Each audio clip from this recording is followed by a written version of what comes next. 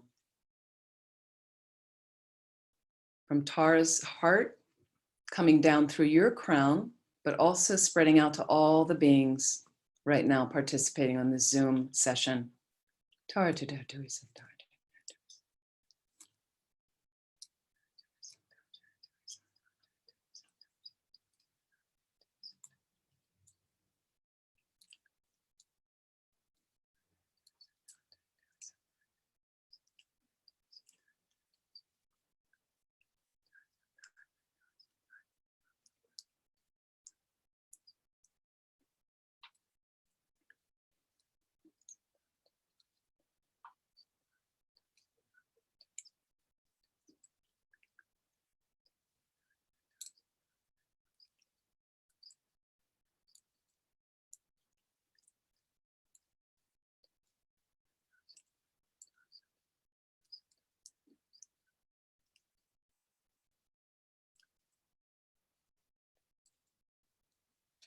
And imagine all the obstacles, any particular obstacles you need removed right now. More peace and calm in yourselves, in your household, your workplace, your community. Imagine all those obstacles completely being eliminated, gone, completely gone.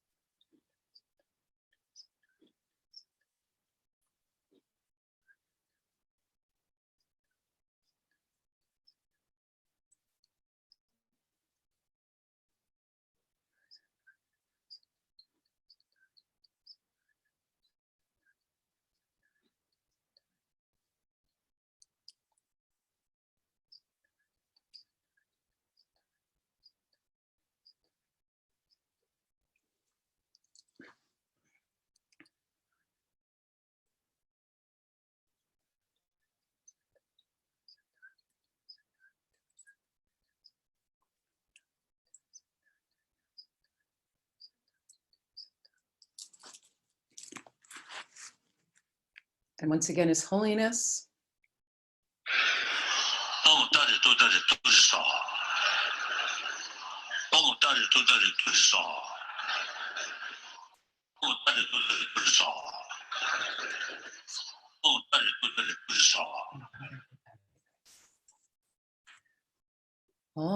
Tare Tutare Ture Soha. Om Tare Tutare Ture Soha. Om Tare Tutare Ture Soha.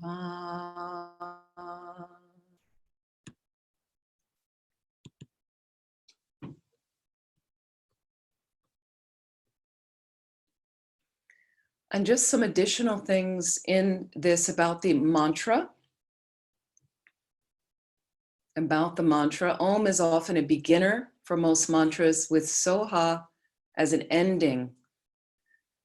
And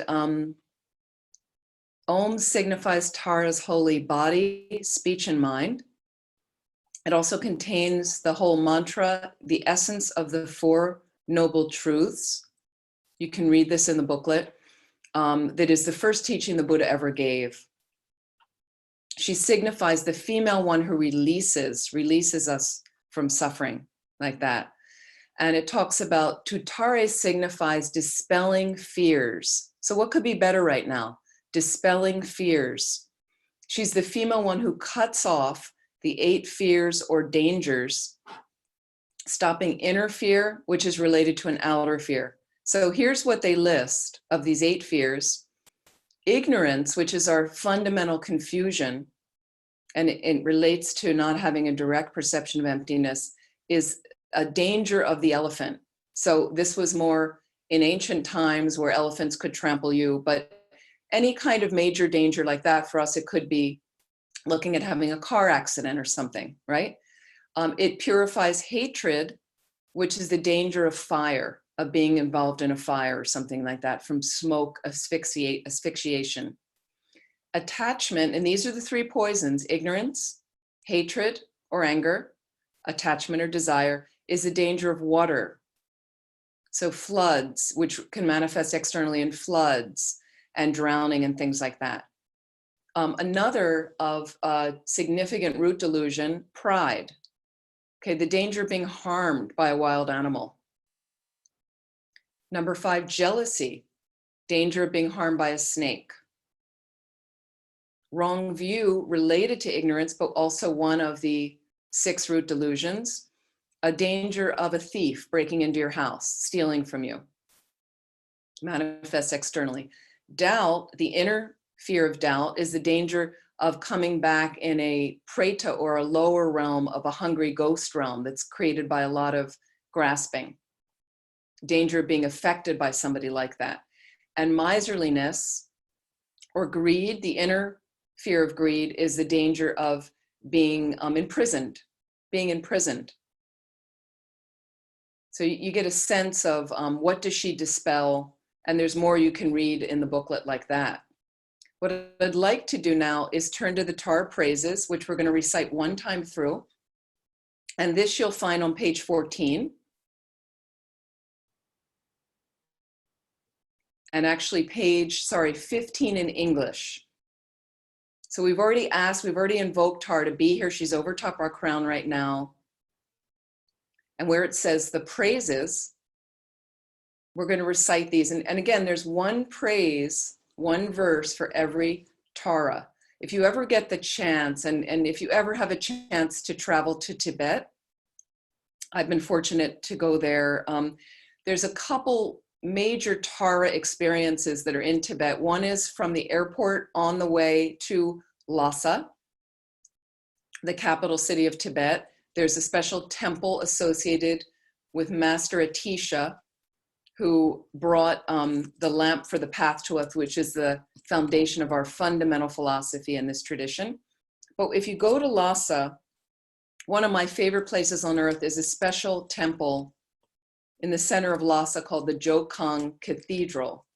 There may be pictures, I'm sure, online, possibly of the inside of the cathedral. It's a special temple, and inside is a special Buddhist statue called the Jowo, Jowo statue, that was given by one of the princesses that married one of the kings and brought it. And Tibetans really believe it's a Buddha himself.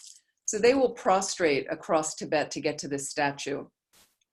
But in this Jokang Cathedral, there is a Tara shrine area. And what they have are the 21 Taras life-size form of statues. And it's a small temple, kind of small area.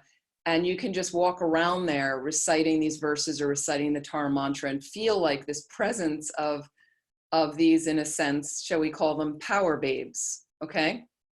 So if you'd like to imagine, there's one verse for everyone, and we'll just recite, and if you want to join us, feel free, or just feel this energy coming in, and once again, removing obstacles, any obstacles you might have, like that. Om, homage to the Venerable Arya Tara. Homage, let me get the chantable version, which this is the longer version.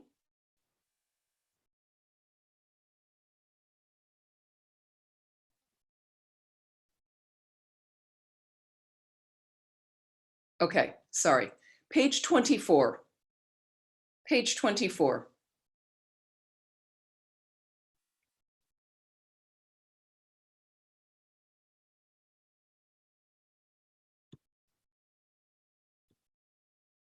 Okay, great.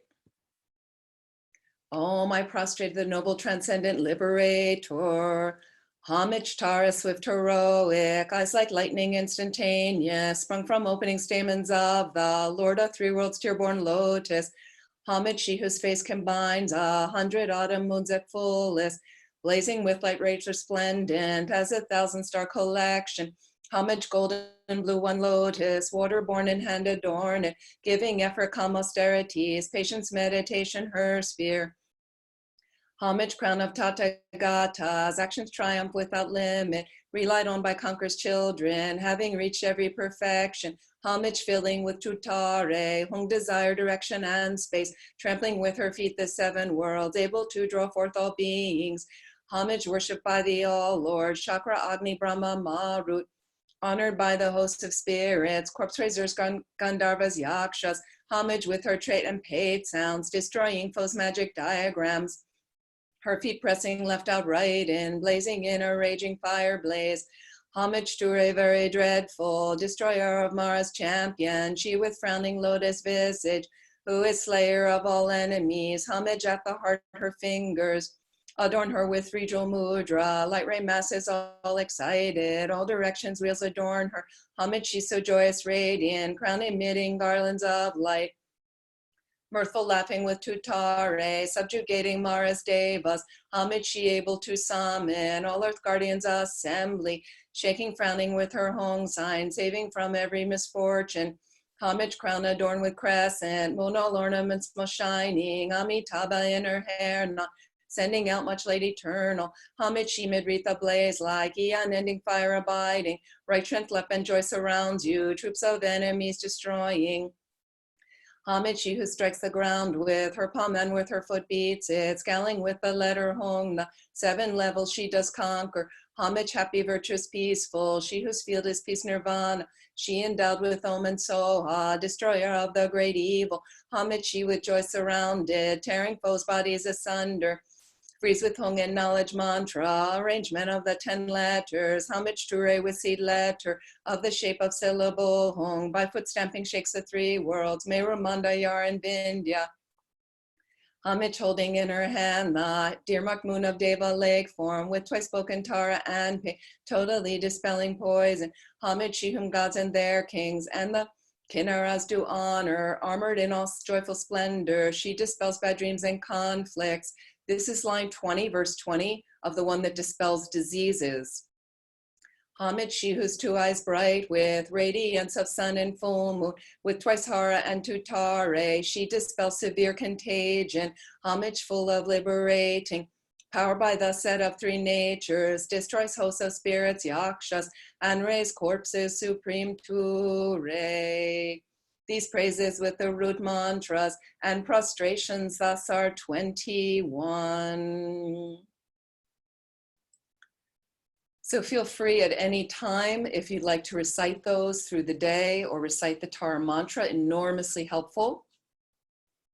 And I'd like to return to page 8 at the bottom, the dedication. And I'd just like to imagine that Tara over top your crown right now is enormously happy with our practice.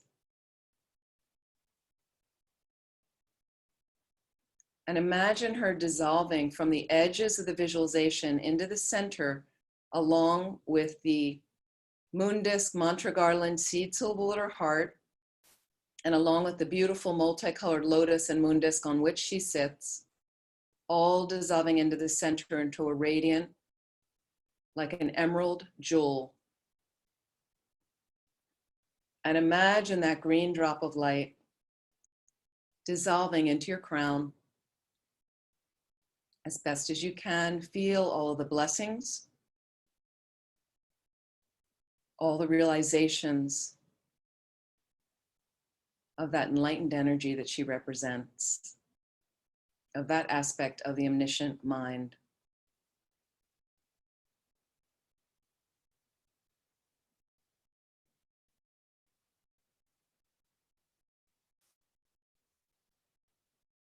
And in conclusion of this part, let's read these two dedication lines, the bottom of the page. May I quickly become Guru Arya Tara, Padma Droma is in Tibetan, and lead each and every sentient being into her enlightened state because of these merits. May I receive the bodhicitta that has not yet been received, and may the bodhicitta that has been received, that enlightened attitude, may that be increased.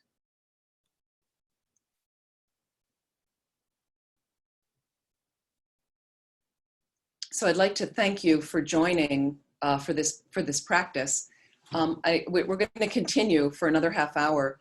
A quick check-in with you. Any questions right now about the practice? Anything like that? I just have a question. When you were saying like the 20, like the number 20 Tata reading, so is there a number 21 Tata that we should focus on, or is just Tata in general? Like, is 21 a 20 a special Tata? Well, the 20th one I mentioned earlier in the beginning was someone had sent me a thing saying she's the one that dispels disease. Because you see the last line said about contagion. Right. So they were saying she's more specific for that. But each Tara, there's 21 of them. They're different colors. Some of them are wrathful because you could read in some of them were like stamping on this. And because sometimes you need a little bit of that kind of energy. But all of her motivation is enlightened. So it only comes from a wish to benefit living beings like that. So that 20th one was noted to me that was supposed to be for contagion, to prevent contagious disease and things like that. So would we zero in on that number 20th, the 20? Not necessarily. You could, not necessarily. You could just in reciting, it's all good to recite all of them like that. You wouldn't have to, I mean, there are people that this is one of their main practices. And what they like to do is, I have another booklet, which I have the colors written in for each Tara. I have the specific thing that, you know, the way they're positioned, because they're positioned a little differently. Some of them hold a vase, some of them, you know, different things like that. And they represent different things of what they dispel, what they kind of purify. So some people like to explore that. And, but otherwise it's just nice to recite. I recite every day a few times just to kind of clear obstacles in general. Other questions, comments?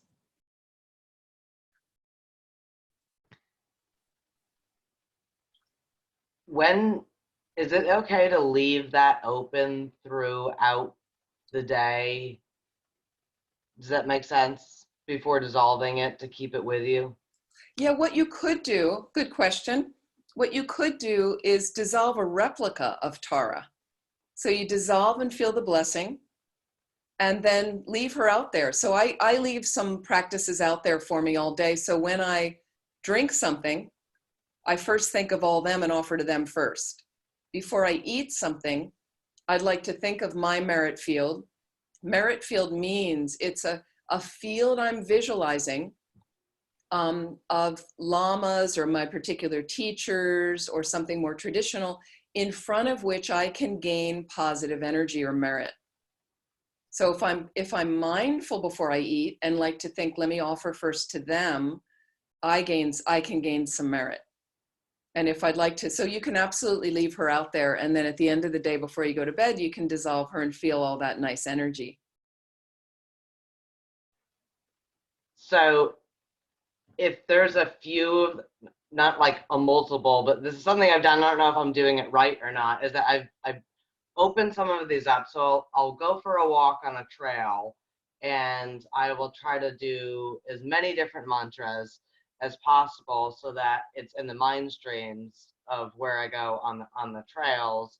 So I usually just do that with like 2 or 3 different things, but I have a very detailed mindset for visualization and audio to where I can almost it's almost like layering tracks, so I can almost like have 2 or 3 different things going at the same time. Is that like too much? Does that make sense? Okay, and who's speaking? Sorry.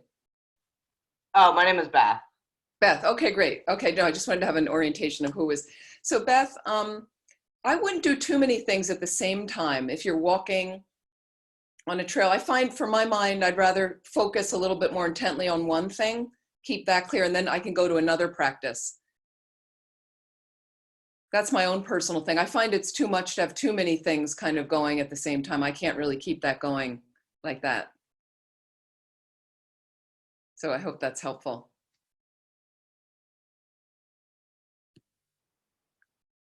Okay, somebody's asked me a question. Let me just, whoops. I've lost that. Okay.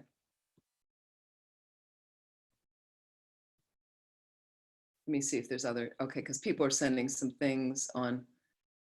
Okay, great. Okay, here's some of you probably see this in the chat. Anna Paula, who helps me so much. People have found ways to help at home. Her daughter's sewing teacher was asked to help a local, so they're making masks for local hospitals. I've seen this, it's fantastic. People are sewing thousands of masks right now. So if you're somebody that likes to sew, fantastic way to give back. Another thing, again, this requires going out a little bit while we can. I am volunteering for my local food bank. And I did go to a big box store the other day, like BJ's, and bought the things they needed, a number of things they needed.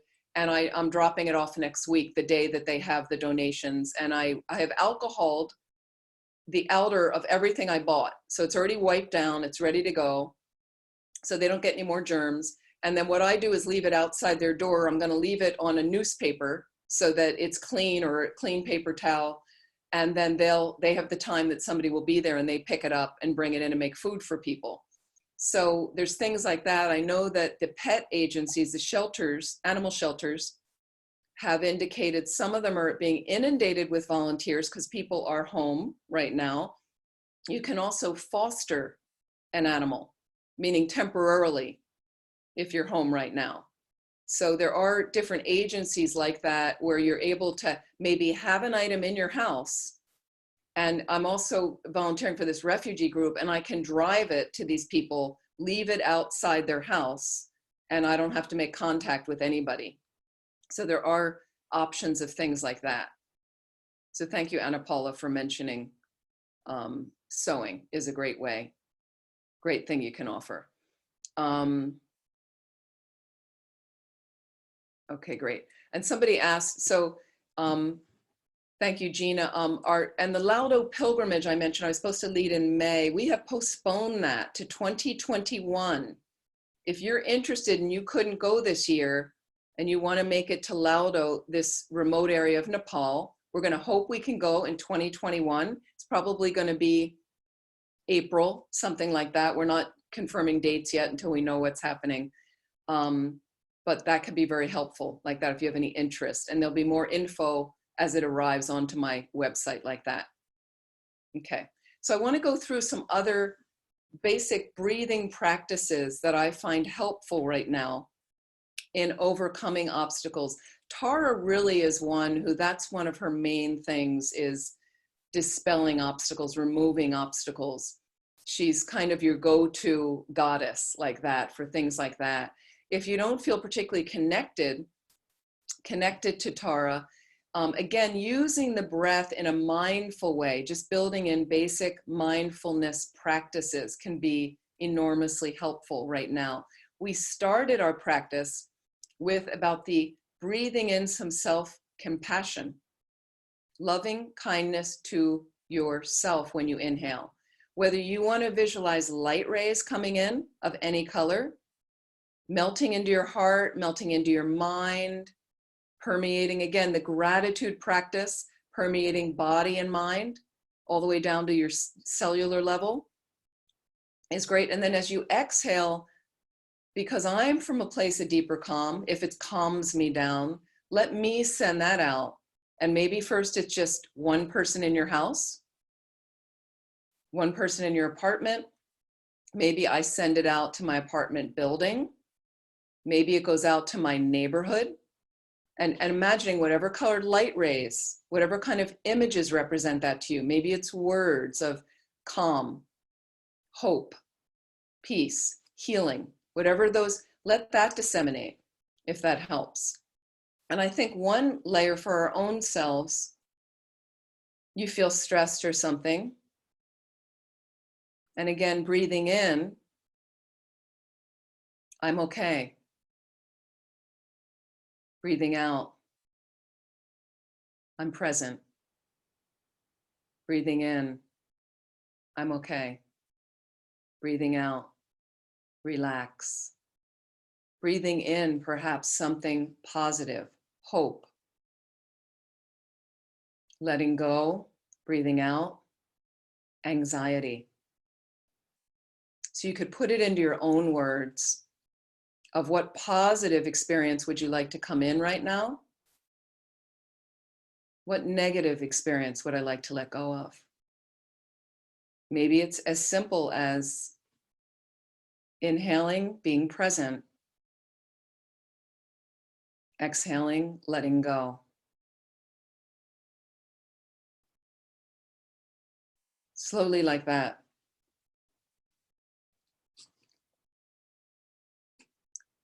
Any last comments before we close? Hi.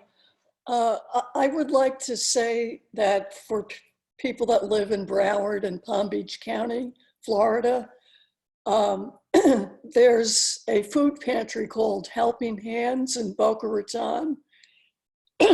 And when I went there because I volunteer there on Monday, there's usually 40, 45 people running around, and there were only 5 of us.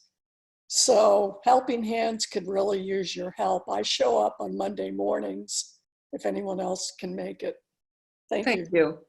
What a lot of the food banks are noticing now, this is happening with my local food banks, I live between 2 of them, is a lot of the food banks have had volunteers who are seniors. And when I say senior, I mean people that are more retired or 60 and up, like that. It's not that we're ancient, okay? But what happens is, because this is a vulnerable population, those people are staying home, and it's not a bad idea that they do stay home if they choose to, okay? So if you're maybe not in that population and have some time right now, and you feel that you want to offer in that way, again, protect yourself, make sure you're taking whatever precautions you need to, and I'm sure the food banks are trying to do that as well, to distance yourselves and things, but still be able to provide the food and the comfort for people like that. So just see if that's something, because I know a lot of the food banks have said that the volunteering all over has dropped off right now because people are understandably trying to protect themselves like that. So thank you very much for mentioning that, Margaret. Thanks very much. Let me see if there's one other last thing. Any other comments, things like that you're finding helpful? Any concerns you're having? Things that are not working for you?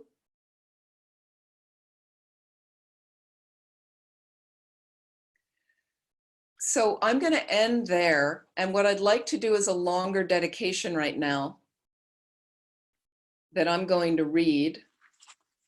And actually, what I want to do is read this one prayer that has been recommended by Rinpoche, Lama Zopa Rinpoche. It's been recommended by Khandrola, who's the female Dakini who lives at His Holiness's palace in Dharamsala.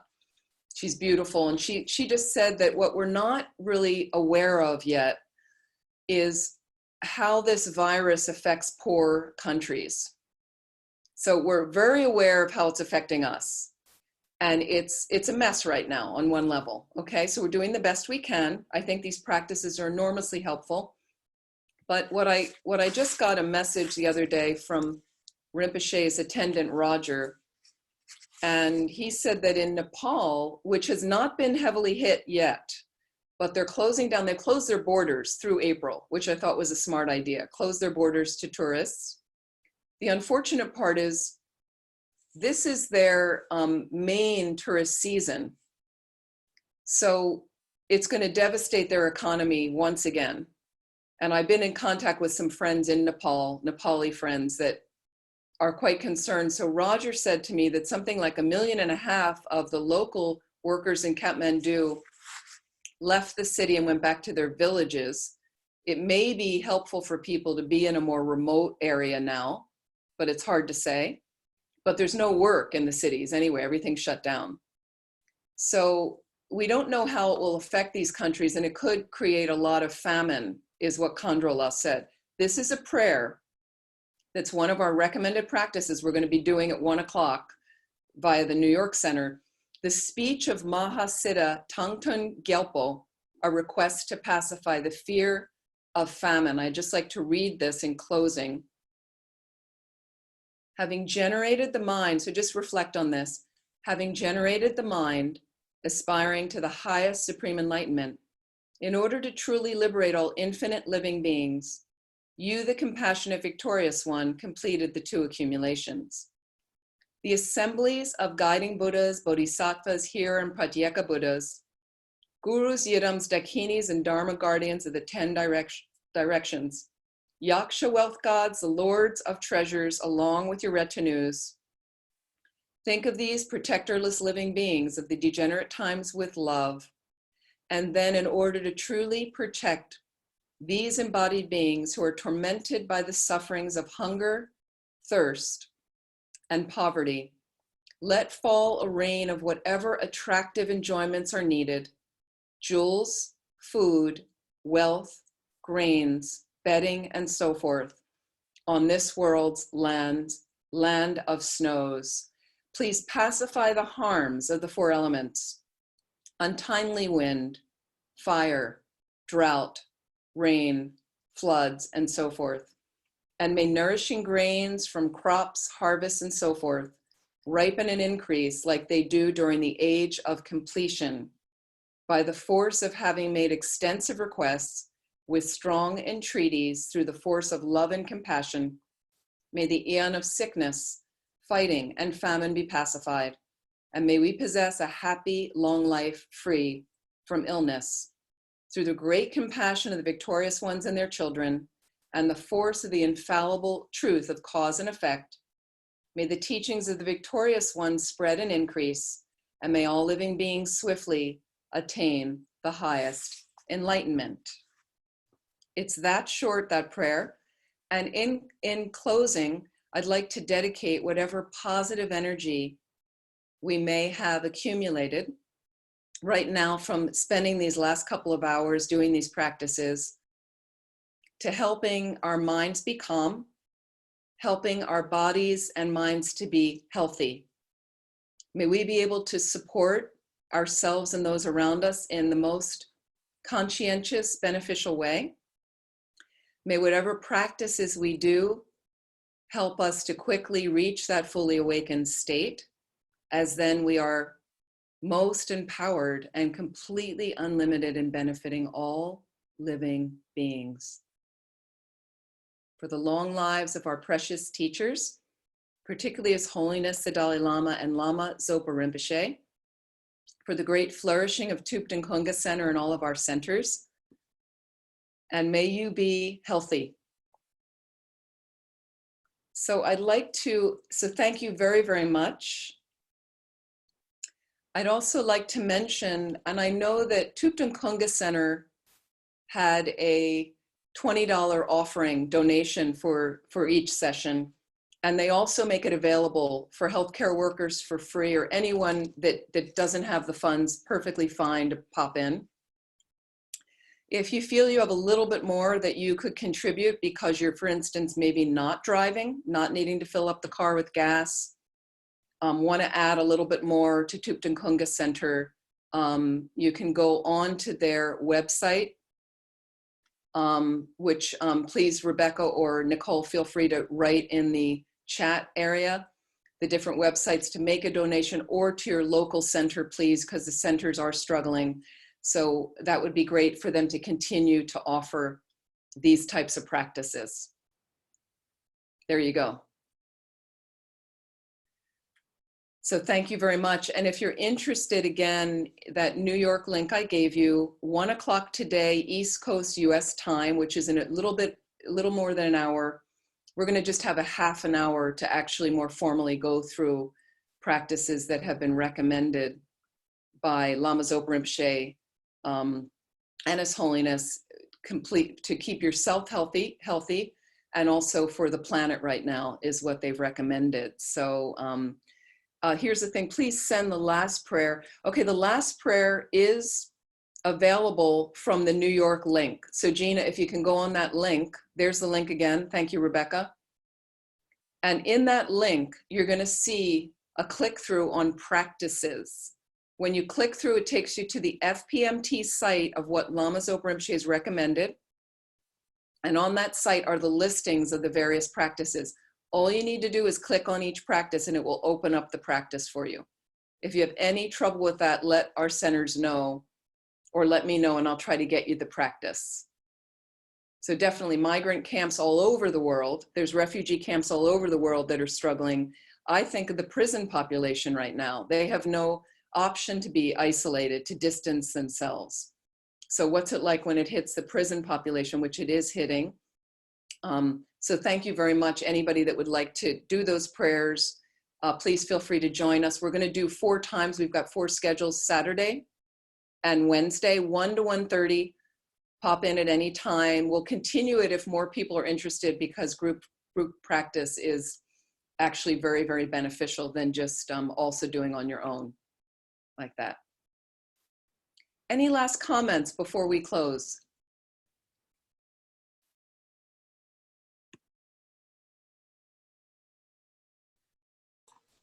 Just good to see you. Thank you very much. Thank you very much. It's good. Thank you so much. It's good to see everyone. And thank you so much for participating from all points, near and far. And look forward to catching up with some of you. And don't forget about, thank you, Rebecca. So tomorrow we are on from 10 to noon, once again, via Thubten Kunga Center. Thank you so much. The other thing about tomorrow, it's about making friends with death. And that was actually selected before the virus got bad. So it's not about a morbid sense. It's how do we show up for our minds to get ourselves ready? Because this is something that's coming to you, whether it's virus related, I hope not.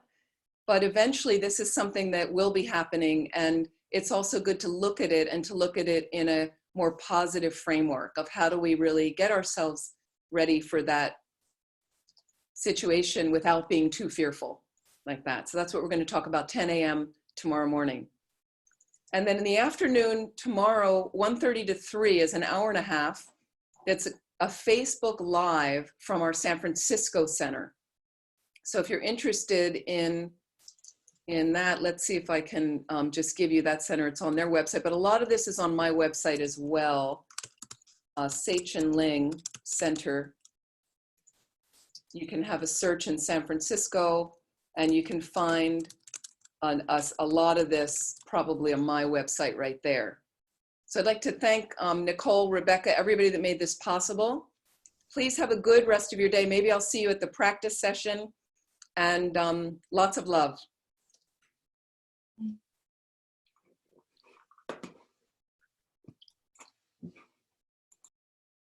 So if you want to stop the recording there, that would be great.